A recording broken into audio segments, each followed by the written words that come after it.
Assalamualaikum warahmatullahi wabarakatuh.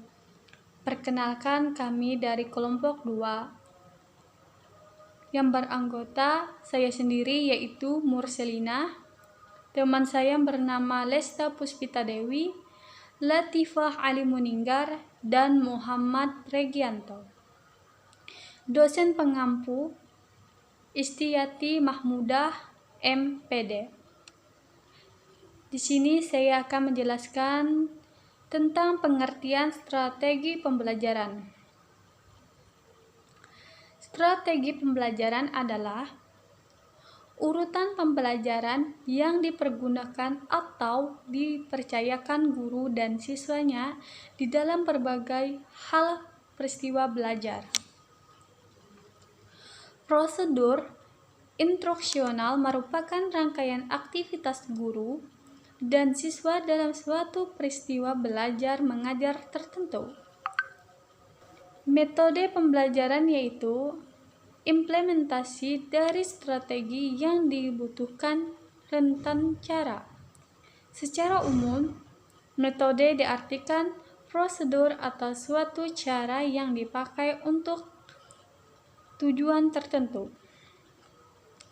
Metode digunakan untuk mengkhususkan aktivitas di mana guru dan peserta didik terlibat dan mengkreasi lingkungan belajar selama proses pembelajaran berlangsung menurut Bimo Waligato tahun 2003. Manfaat dan kegunaan strategi pembelajaran adalah siswa dapat mendapat kebutuhannya mengenai cara belajar, berpikir dengan baik, dan dapat membantu guru memiliki gambaran bagaimana cara mengajar siswa dalam pembelajaran. Strategi pembelajaran merupakan suatu sistem yang memerlukan metode, materi, media, tujuan siswa, lingkungan, dan selanjutnya tugas guru sekolah dasar sebagai perancang pembelajaran perlu mengorganisasikan komponen tersebut dengan baik. Jenis-jenis strategi pembelajaran. Yang pertama, strategi pembelajaran langsung. Strategi ini berpusat pada gurunya paling tinggi dan paling sering digunakan. Pada strategi ini termasuk di dalamnya metode ceramah, pertanyaan didaktik, pengajaran eksplisit, praktek dan latihan, serta demonstrasi.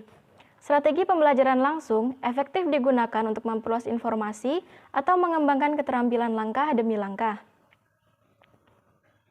Selanjutnya, strategi pembelajaran tidak langsung. Pada strategi ini, peran guru beralih dari penceramah menjadi fasilitator, pendukung, dan sumber personal. Guru merancang lingkungan belajar, memberikan kesempatan siswa untuk terlibat, dan memungkinkan memberikan umpan balik kepada siswa ketika mereka melakukan inquiry. Yang ketiga, yaitu strategi pembelajaran interaktif. Strategi ini merujuk kepada bentuk diskusi dan saling berbagi di antara peserta didik. Strategi ini dikembangkan dalam rentang pengelompokan dan metode-metode interaktif.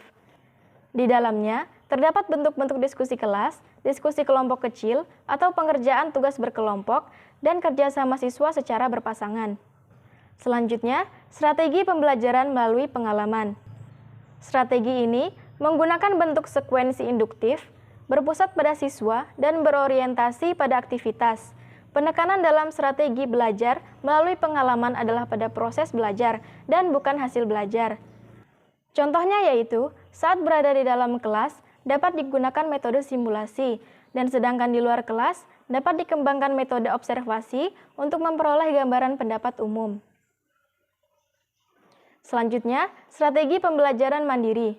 Strategi ini bertujuan untuk membangun inisiatif individu, kemandirian, dan peningkatan diri. Fokusnya adalah pada perencanaan belajar mandiri oleh peserta didik dengan bantuan guru.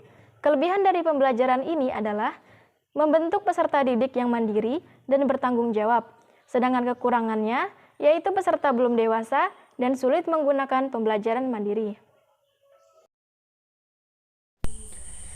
Di sini saya akan menjelaskan apa saja istilah yang terkait dengan strategi pembelajaran.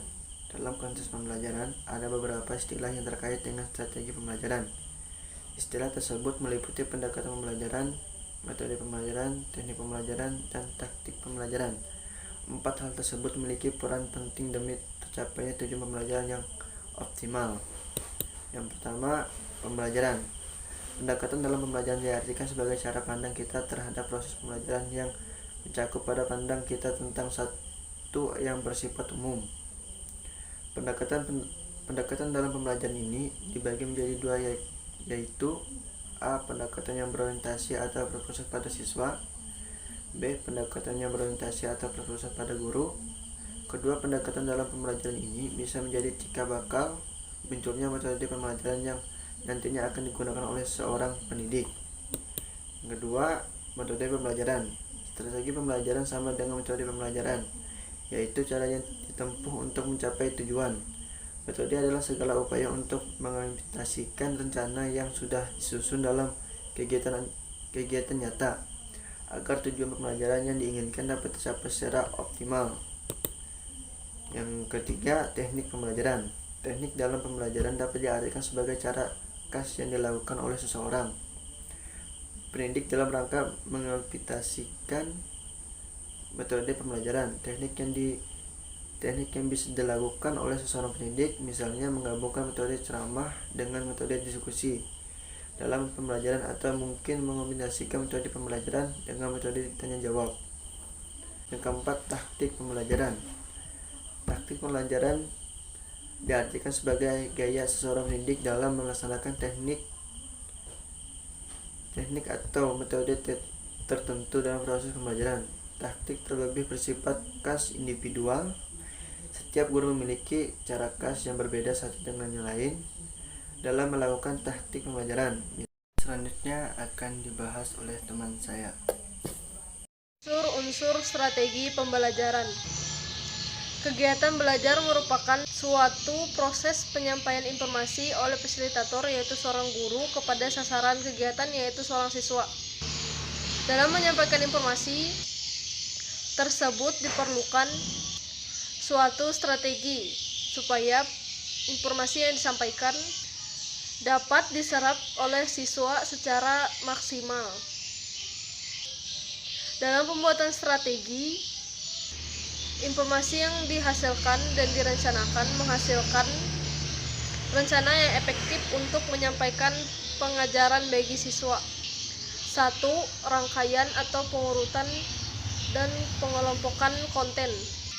Rangkaian atau urutan konten ini merupakan komponen pertama yang harus dilakukan dalam pembuatan strategi pembelajaran. Dalam elemen ini, pengajaran mengelompokkan konten yang merujuk pada keurutan sistem. 2. Pengelompokan pembelajaran. Di sini pembelajaran diminta untuk mengelompokkan kegiatan, apakah menyampaikan informasi dalam suatu waktu atau mengelompokkan beberapa tujuan pembelajaran yang saling berkaitan. Untuk menentukan hal itu bisa diperhatikan sebagai berikut. 3. Komponen belajar. Mengajar merupakan hal yang disengaja dirancang sedemikian rupa guna untuk menyampaikan informasi dari guru ke siswa untuk mendukung proses pembelajaran internal. Dalam hal ini diperlukan perhatian peristiwa apa saja yang dapat mendukung peristiwa tersebut. Gadget menjelaskan peristiwa yang mendukung kegiatan ini. Ada 9 sebagai berikut.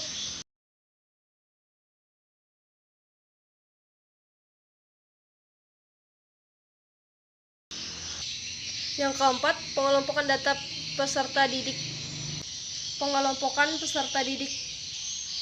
Unsur berikutnya dari strategi pembelajaran adalah deskripsi tentang bagaimana siswa akan dikelompokkan dalam pembelajaran.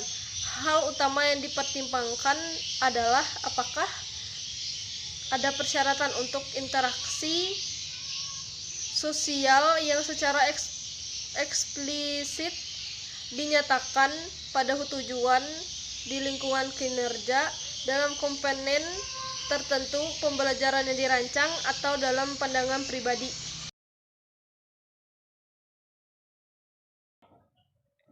Sekian dari kelompok kami. Semoga bermanfaat dan apabila ada salah kata mohon dimaafkan. Wassalamualaikum warahmatullahi wabarakatuh.